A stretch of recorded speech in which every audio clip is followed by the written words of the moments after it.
शाहिद अफरीदी को इतना बुज़दिल आदमी नहीं समझता था। मैं उनके ऊपर कीचड़ नहीं उछालना चाहता, वो कौमी हीरो रहे हैं। इमरान खान के दौर में शाहिद अफरीदी को महंगाई भी ज्यादा लगती थी। शाहिद अफरीदी साहब को चाहिए अपने दामाद को क्रिकेट खेलने दें। मैंने उनके मुंह से बार बार ये सुना कि बाबर को कैप्टन नहीं होना चाहिए, फिर किसको होना चाहिए? वो लाजमी बात है, वो यही कह रहे हैं कि मेरे दामाद को होना चाहिए। और फिटे मुंह यार तुम्हारी। फनकार और खिलाड़ी जो होते हैं ना, वो अमन के सफीर होते हैं। शाहिद अफरीदी साहब जो है, उनको मैंने एक ही मशवरा दिया था और वो ठीक दिया था। मुझे उनके बहुत करीबी प्लेयर्स ने भी रब्ता किया और जो उनके साथ खेलते रहे उन्होंने भी रब्ता किया। उन्होंने मुझे जो बातें बताई हैं वो मुझे पता है और मेरे ख्याल में मैं उनके ऊपर कीचड़ नहीं उछालना चाहता। वो कौमी हीरो रहे हैं और अभी भी कौम के हीरो है। लोग उन्हें पसंद करते हैं। मैं भी ज़ाती तौर पे उनकी गेम का एक हिस्सा बहुत पसंद करता हूँ। लेकिन मामला ये है कि यार अब गुरेज करें ना ऐसी चीज़ों से। यानी आप उठते हैं और उठ के आप, यानी इमरान खान के दौर में शाहिद अफरीदी को महंगाई भी ज्यादा लगती थी। शहरियार अफरीदी साहब के बारे में जो मैं आपसे अर्ज कर रहा हूँ कि मैंने ये नहीं कहा या उनके ऊपर कोई कीचड़ नहीं उछाला। मेरा ये कहना है कि शाहिद अफरीदी साहब को चाहिए कि वो अपने दामाद को क्रिकेट खेलने दें।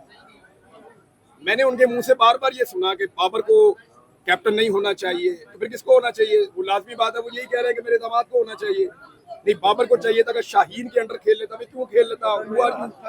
नहीं, शाहिद अफरीदी साहब कंटिन्यूसली ऐसी चीजें कर रहे हैं और ऐसी लॉबिंग कर रहे हैं जिससे टीम को नुकसान हो रहा है। और ये मैं अकेला नहीं कह रहा, बहुत सारे लोग और भी कह रहे हैं। तो उन्हें इस बात से गुरेज करना चाहिए। शाहिद अफरीदी ने ये भी कहा कि पीटीआई की कोर कमेटी मेंबर ने ये बात कही है। किस पे आपका शक जाता है? शहरियार अफरीदी नाम ले लें, मुझे कोई जरूरत नहीं शक करने की। अच्छा, शाहिद अफरीदी नाम ले लें। अच्छा, शाहिद शाहिद शाहिद क्योंकि इमरान रियाज साहब को इस वजह से बाहर जाने की इजाजत नहीं दी जा रही कि वैसे मैं वैसे ना मैं शाहिद अफरीदी को इतना बुज़दिल आदमी नहीं समझता था। ये तो बेशर्मी और ढिठाई है कि वो ये नहीं बता रहा कि मुझे कौन उठाकर ले गया।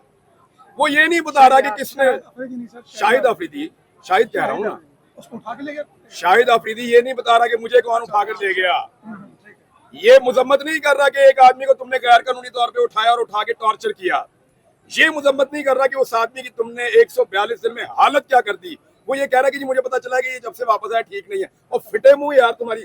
फनकार और खिलाड़ी जो होते हैं ना, वो अमन के सफीर होते हैं। फनकार और खिलाड़ी जो होते हैं ना, वो हमेशा ये कहते हैं कि अमन आना चाहिए, लाकानूनियत नहीं होनी चाहिए। वो कानून की बात करते हैं, अमन की बात करते हैं।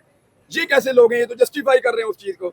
और मेंटल जो उसकी वो दिमागी सलाहियत सिर्फ इतनी है कि थोड़े दिन पहले कह रहे हैं कि इदारे जो है ना, अब इदारों का मतलब आप समझते हैं, वो एनआरओ दे सकते हैं सिर्फ। व्हाट द हेल एलबीडब्ल्यू का नहीं पता। यानी वो कैसे ये कह सकते हैं, शाहिद अफरीदी कैसे ये कह सकते हैं कि इदारे जो हैं वो एनआरओ दे सकते हैं? ये किसने उनको पट्टी पढ़ाई है भाई? कौन सा एनआरओ? कौन दे सकता है? किससे आप कहानियां सुन के आ रहे हैं?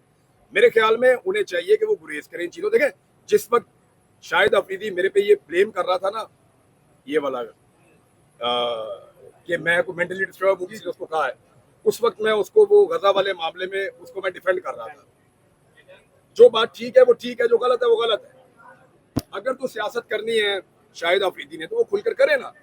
ये क्या तरीका? इमरान भाई फिर पीठ में छुड़ा, इमरान भाई फिर पीठ में छुड़ा। यानी आपने नहीं सुना कि बैड गवर्नेंस पे इमरान खान के खिलाफ बोले वो? आपने नहीं सुना कि महंगाई पे इमरान खान के खिलाफ बोले वो? हर जगह हर चीज पे उन्होंने प्लस्तर तक का मजाक उड़ाया इमरान खान के, आप सबने सुना है। लेकिन अब ये जो हुकूमत है, इन्होंने 3-4 गुना महंगाई की है। क्या अब शाहिद अफरीदी को महंगाई नजर नहीं आ रही? अब बैड गवर्नेंस हो रही है, क्या अब उनको बैड गवर्नेंस नजर नहीं आ रही? अब जो जुल्म और ज्यादती हो रही है, क्या उनको वो जुल्म और ज्यादती नजर नहीं आ रही? देखिए, हमारे साथ मुनाफकत ना करें। ये 21वीं सदी के लोग हैं, ये सोशल मीडिया के ऊपर हर चीज से बाखबर हैं और इन्हें आइडिया है कि कौन क्या कर रहा है। ये नहीं हो सकता कि आप एक आदमी के बारे में मौक़िफ़ अपना ये वाला रखें और दूसरे आदमी के बारे में मौक़िफ़ अपना बिल्कुल मुख्तलिफ रखें और फिर आप ये साबित करने की कोशिश भी करें कि आप न्यूट्रल हैं। ऐसा नहीं है। आपने बाकायदा एक साइड ली हुई है। खुलकर आए, खुलकर आए, खुलकर जिए। आपको जीने का मजा है। यानी मैंने आज तक जो कहा वो खुलकर कहा ना। इसकी सजा भी भुगती है लेकिन इसका मजा भी लिया है। तो शाहिद अफरीदी साहब को भी खुलकर करना चाहिए। शाहिद अफरीदी ने यह भी कहा है कि 10 साल हुकूमत करने दें, जो भी पार्टी है खुदारा उसको 10 साल हुकूमत करने दें। फिर ये बात इमरान खान के दौरे हुकूमत में क्यों नहीं कही? अब वो चाहते हैं कि जो फॉर्म 47 के ऊपर आकर लोग बैठ गए हैं उनको 10 साल हुकूमत करने दी जाए। यानी ये क्या मुनाफकत है यार। जब इमरान खान की हुकूमत थी तो आप उसको गिराना चाह रहे थे, आप बार बार स्टेटमेंट उसके खिलाफ दे रहे थे, उस वक्त आपको स्टेबिलिटी नहीं चाहिए थी। अब जब इमरान खान की हुकूमत खत्म हो गई है और दूसरी हुकूमत आ गई है, एक तरफ आप कहते हैं इमरान भाई इमरान भाई इमरान भाई मेरे मेंटोर हैं, मेरे ये हैं, मेरे वो हैं, दूसरी तरफ आप उसकी पीठ में छुरा घोंपते हैं। अब आप कह रहे हैं जो हुकूमत शहबाज शरीफ की बन गई इसको 10 साल चलाओ। यार this is not the way. लोग बेवकूफ नहीं है, आप उन्हें बेवकूफ नहीं बना सकते। इमरान भाई, इमरान आपका भाई, ये ये बताइएगा- रोकने के अंदर मरियम नवाज का इस पूरी सूरत हाल में आप कितना किरदार देख रहे हैं? पपेट का और सारी सूरत हाल भी ना, जो कुछ भी पंजाब में हो रहा है उस सारे के अंदर पपेट से ज्यादा रोल मैं नहीं देख रहा। और यानी हमने अभी मुकदमा दर्ज करवाना है उन लोगों के खिलाफ जिन लोगों ने ये सारा कुछ किया है। तो उसमें हमारे लॉयर्स की मीटिंग हुई तो मैंने उनको मना किया कि मरियम पे पर्चा नहीं करवाना, क्योंकि हम औरतों पे पर्चे नहीं करवाते। क्या मुकदमा दर्ज होगा क्योंकि हुकूमत तो नहीं की है? मुकदमा दर्ज ना करें, मैं अदालत में जाऊंगा, अदालत में जाके मुकदमा दर्ज करवाने का ऑर्डर लूंगा, फिर नहीं करेंगे फिर जाऊंगा, फिर ऑर्डर लूंगा। आप सारे मुझे जानते हैं ना, मैं चिपक जाऊंगा। लेकिन मरियम नवाज पे हम पर्चा नहीं करवा रहे, वो बेफिक्र रहे, क्योंकि औरत पे हम पर्चा नहीं करवाते मर्द की मुद्दत में। इमरान भाई, ये बताइए, इमरान भाई को इस तरह से बाहर जाने की परमिशन नहीं दी जा रही कि वो वापस नहीं आएंगे क्या? यार अभी तक तो मैंने आने वाला हो जाना था, अभी तक तो मेरा हज मुकम्मल हो जाना था, मैंने अभी 1-2-4 दिन में वापस आ जाना था। अगर मुझे जाने देंगे तो पता चलेगा वापस। यार 3 दफा पहले मैं गया हूँ बाहर, और जब मैं 3 दफा बाहर गया उससे पहले बहुत सारे सहाफी बाहर जा चुके थे जो अभी तक वापस नहीं आए।